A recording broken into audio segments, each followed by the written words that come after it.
हरे कृष्ण। ओम गुरुवे गौरचंद्राय राधिकाय तदालये कृष्णाय कृष्णभक्ताय तद्भक्ताय नमो नमः।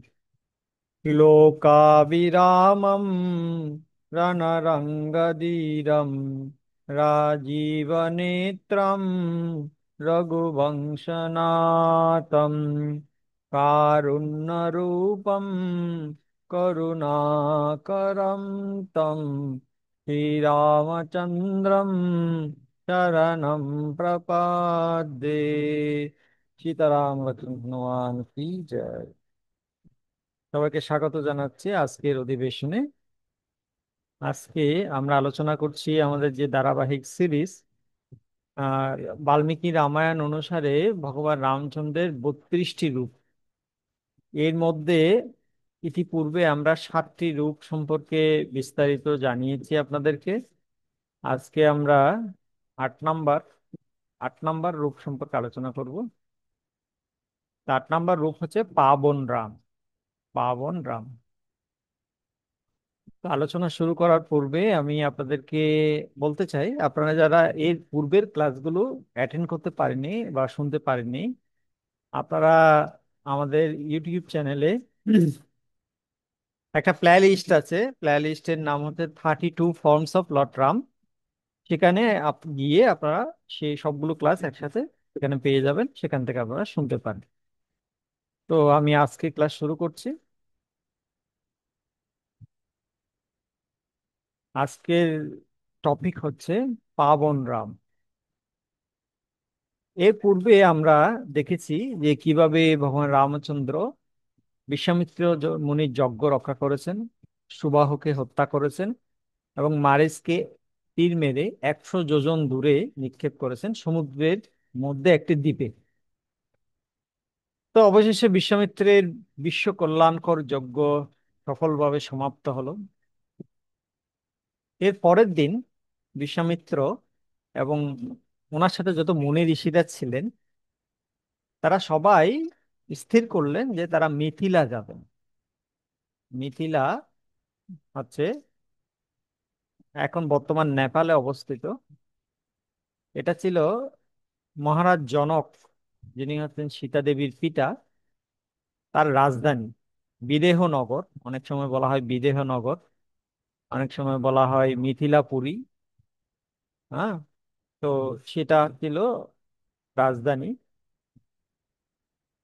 এবং সেখানে একটা স্পেশাল জিনিস ছিল, সেটা হচ্ছে হরধনু।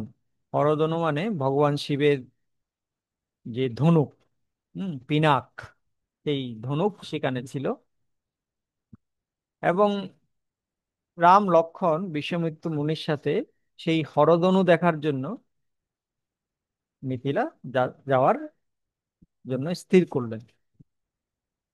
তো যখন বিশ্বামিত্র, রাম এবং লক্ষ্মণ সহ সমস্ত মুনিগণ সহ মিথিলার দিকে যাচ্ছিলেন, যাওয়ার পথে মিথিলার উপকণ্ঠে একটু, কি বলে এটাকে, মানে একটু ঘুরে আসা কোনো একটা জায়গা থেকে। তো মিথিলার উপকণ্ঠে বিশ্বামিত্র মুনি রাম এবং লক্ষ্মণকে নিয়ে একটি জরাজীর্ণ আশ্রমে নিয়ে গেলেন। পুরনো আশ্রম, অনেক জরাজীর্ণ, ভেঙে গেছে, কেউ মানুষজন নেই। এবং দেখে মনে হচ্ছে একসময় এই আশ্রমটা অনেক সুন্দর ছিল, পবিত্র ছিল, অনেক মুনি ঋষিরা বাস করতো। এখন সেখানে সব কিছুই নেই, মনে হচ্ছে একটা ভুতুড়ে স্থান। তো সেখানে রাম এবং লক্ষ্মণকে নিয়ে গেলেন। তো রাম লক্ষ্মণ যদিও শুরুর দিকে বুঝতে পারছিলেন না কেন তাদের গুরু এই স্থানে তাদেরকে এনেছেন, কিন্তু তাদের একটা বিশ্বাস ছিল যে তাদের গুরু বিশ্বামিত্র কখনোই তাদেরকে ভুল কোনো স্থানে নিয়ে যাবেন না। নিশ্চয়ই এখানে তার কিছু প্রয়োজন আছে, যেটার জন্য তাকে এখানে নিয়ে আসা হয়েছে। তো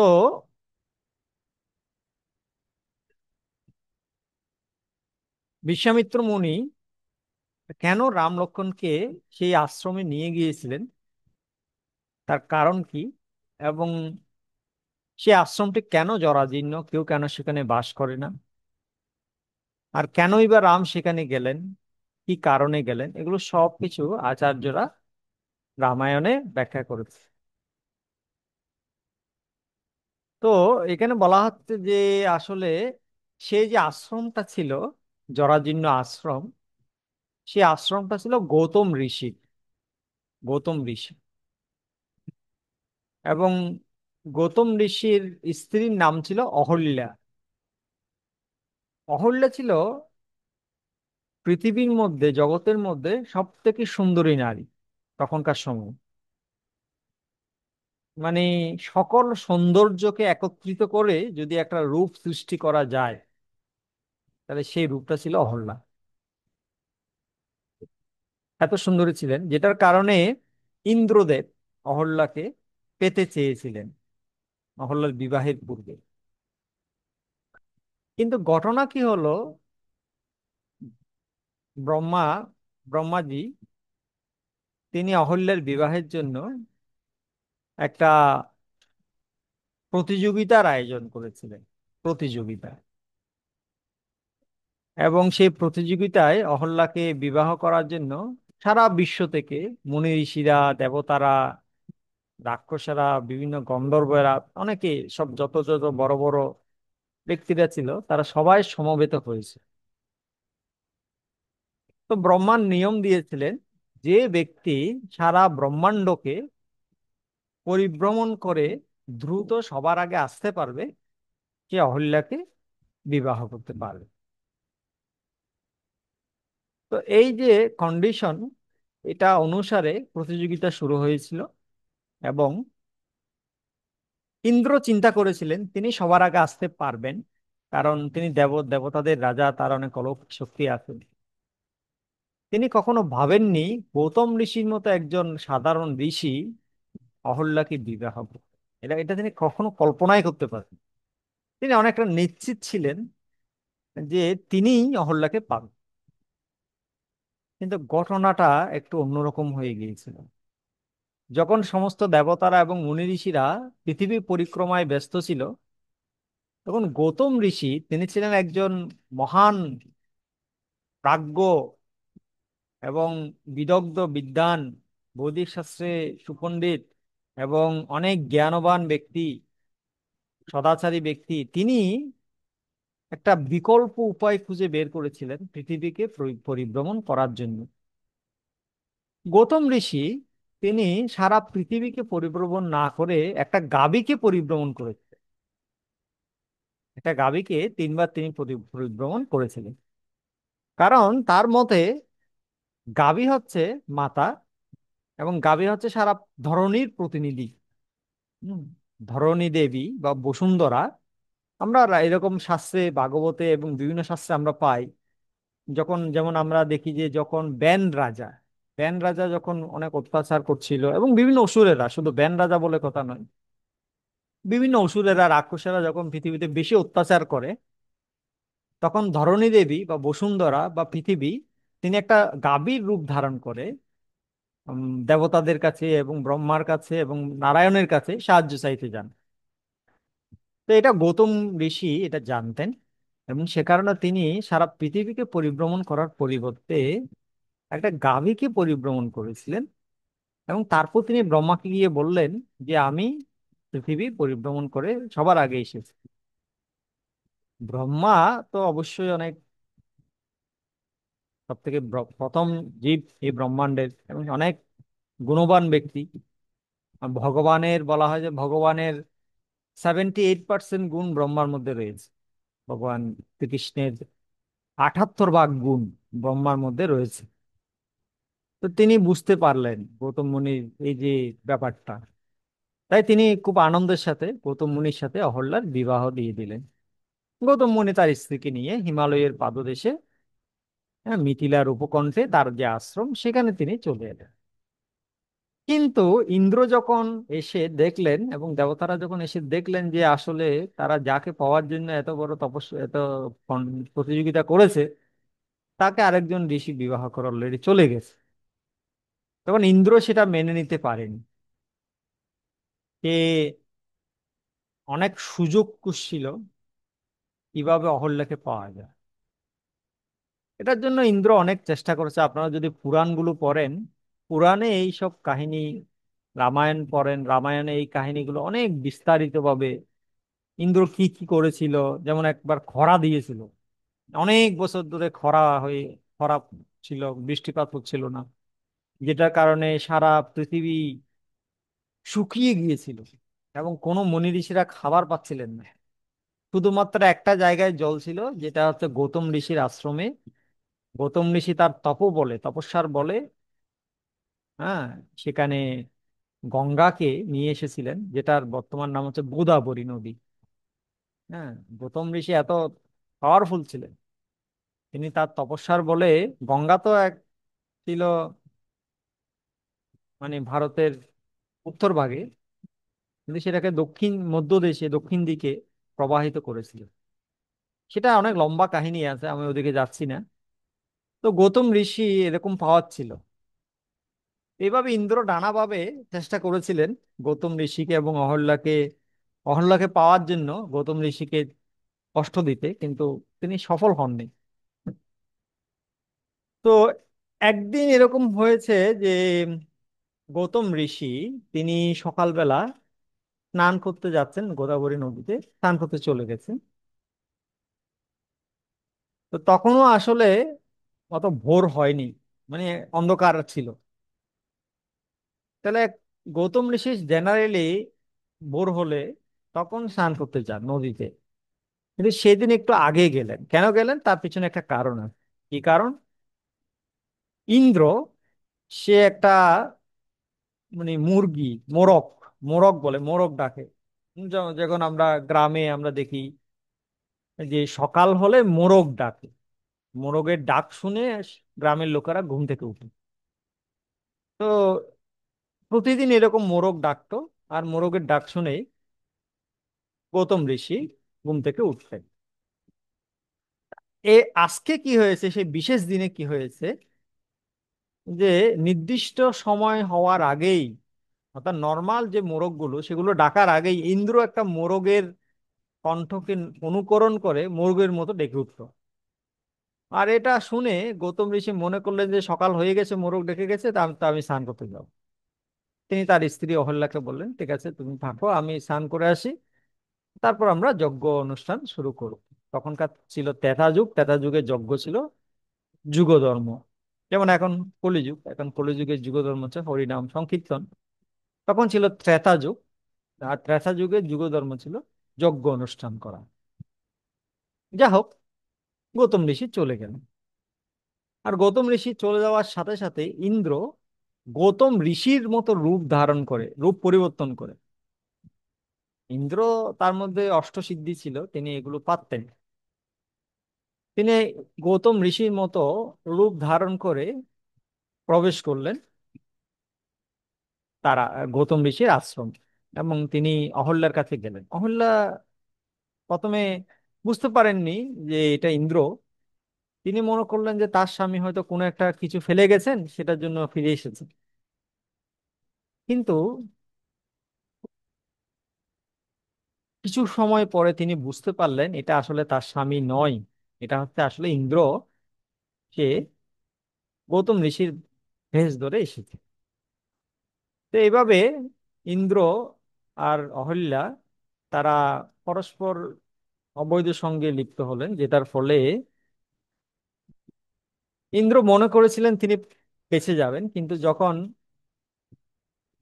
তিনি বের হচ্ছিলেন সেই আশ্রম থেকে, তখন গৌতম ঋষি সেখানে উপস্থিত হন, গৌতম ঋষি চলে আসেন। এবং গৌতম ঋষি দেখেন যে তারই মতো একই একজন ব্যক্তি, সে তার আশ্রম থেকে বেরোচ্ছে।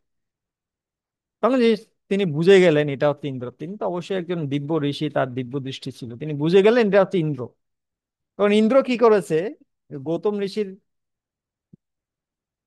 চোখের আড়াল হওয়ার জন্য একটা বিড়ালের রূপ ধারণ করেছে, বিড়ালের রূপ ধারণ করে পালিয়ে যাওয়ার চেষ্টা করেছে। কিন্তু গৌতম ঋষি তাকে এমন দৃষ্টি দিয়েছে, সে আর নড়াচড়া করতে পারছে না, সেখান থেকে নড়াচড়া করতে পারছে না। এবং গৌতম ঋষি ইন্দ্রকে বললেন, তুমি স্বাভাবিক রূপ ধারণ করো, তোমার এই ছদ্মবেশের কোনো দরকার নেই, আমি তোমাকে চিনি। তখন ইন্দ্র তার স্বাভাবিক রূপে আসেন এবং ভয়ে কাঁপতে থাকে। গৌতম ঋষি তখন ইন্দ্রকে অভিশাপ দেন, তুমি দেবতাদের রাজা হয়ে এরকম এরকম এত বে- ব্যক্তি হয়ে তুমি এরকম একটা কাজ করে, তোমাকে আমি অভিশাপ দিচ্ছি যে তোমার সারা দেহে চোখ হয়ে যাবে।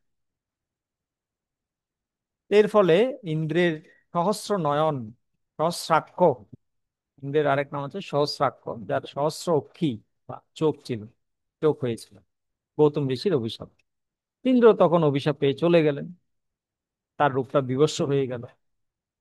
তখন গৌতম ঋষি তার স্ত্রী অহল্যাকে অভিশাপ দিলেন যে তুমি যেহেতু, তুমি যা একজন ঋষি পত্নী, তুমি বুঝতে পেরেছো এই হচ্ছে ইন্দ্র, তারপরেও তুমি যেহেতু এরকম একটা কাজ করেছো, তাই তুমি একটা পাথরের মতো আচরণ করেছো।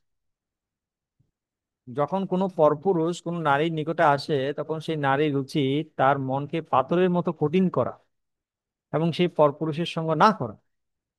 কিন্তু তুমি যেহেতু সেটা করনি, তাই গৌতম ঋষি তাকে অভিশাপ দিলেন যে তুমি পাথরের পরিণত হও। এইভাবে অহল্যা পাথরে পরিণত হয়েছিল। এবং অহল্যা এবং গৌতম ঋষির পুত্রের নাম ছিল শতানন্দ। নামগুলো মনে রাখবে, শতানন্দ ঋষি। এই শতানন্দ ঋষি তিনি ছিলেন জনক মহারাজের পুরোহিত, কুলগুরু। হুম। তো যখন শতানন্দ ঋষি জানতে পারলেন তার মা পাথর হয়ে গেছে, তার বাবা গৌতম ঋষি আশ্রম ত্যাগ করে ঊর্ধ্বলোকে চলে গেছে, শতানন্দ ঋষিও যেহেতু তিনি একজন রাজার পুরোহিত, তিনি তো আর সেখানে আশ্রমে থাকছিলেন না, তিনি মিথিলাতে ছিলেন, তা আশ্রমটা খালি হয়ে গেল। আর অন্যান্য যারা মুনি ঋষি ছিলেন তারাও সবাই, মানে এরকম একটা খারাপ ঘটনা ঘটলো, তারা সবাই সেই আশ্রম ত্যাগ করে চলে গেল। আশ্রমটা এইভাবে একটা ভুতুড়ে স্থানে পরিণত হলো, আর সেখানে পাথর রূপে ছিল অহল্যা। আর অহল্যা রাম নাম জপ করছিল। অ- অহল্যা তিনি পাথর হওয়ার পূর্বে তিনি তার পতি দেবতাকে গৌতম ঋষিকে জিজ্ঞেস করেছিলেন, আমি তো ভুল করেছি, কিন্তু আমাকে একটা উপায় দিন যাতে, যার ফলে আমি এই অভিশাপ থেকে মুক্ত হতে পারি। তখন গৌতম ঋষি তার করুণা পরায়ণ হয়ে তাকে বলেছিলেন, তুমি রাম নাম জপ করো। যখন ত্রেতা যুগ আসবে, ত্রেতা যুগে ভগবান রামচন্দ্র যখন অবতীর্ণ হবেন এই ধরনীতে, তিনি যখন তোমাকে তার চরণ দিয়ে স্পর্শ করবেন, তার চরণ ধুলি যখন তোমার উপর পড়বে, তখন তুমি তোমার তোমার স্বাভাবিক রূপ ফিরে পাবে এবং তুমি তখন আমি তোমাকে স্বীকার করবো। তা ততদিন পর্যন্ত তুমি পাথর হিসেবে এখানে থাকতে হবে। এভাবে অহল্যা পাথরে পরিণত হলেন এবং তিনি রাম নাম জপ করছিলেন সেই পাথরের পাথর রূপে। এদিকে শতানন্দ ঋষি, তিনি এটা মেনে নিতে তার কষ্ট হলো যে তার মা পাথর হয়ে গেছে। তো শতানন্দ ঋষি অনেক একজন মহান ঋষি ছিলেন, জনক মহারাজের কুলগুরু ছিলেন। তিনি তখন তপস্যায় বসলেন, নারায়ণের উদ্দেশ্যে তপস্যা করতে বসলেন, কঠোর তপস্যা করলেন। তপস্যা করে নারায়ণ আবির্ভূত হয়ে জিজ্ঞেস করলেন যে তুমি কি চাও। তখন শতানন্দ ঋষি বললেন, হে প্রভু, আপনি যতদিন রাম অবতার গ্রহণ না করবেন, ততদিন পর্যন্ত আমার মা উদ্ধার পাবে না। তো আপনি তো আসবেন ত্রেতা যুগে। জেনারেলি আমরা জানি কি, সত্য, ত্রেতা, দাপর, কলি, এরকম জানি তো না? যুগের যে কোন যুগের পর কোন যুগ, সত্যের পরে ত্রেতা, তারপর দাপর, তারপর কলি, এরকম জানি। আসলে এরকম এটা যুগের এই সিস্টেমে আগের যুগগুলো, আগে অন্য চতুর্যুগগুলো ছিল না।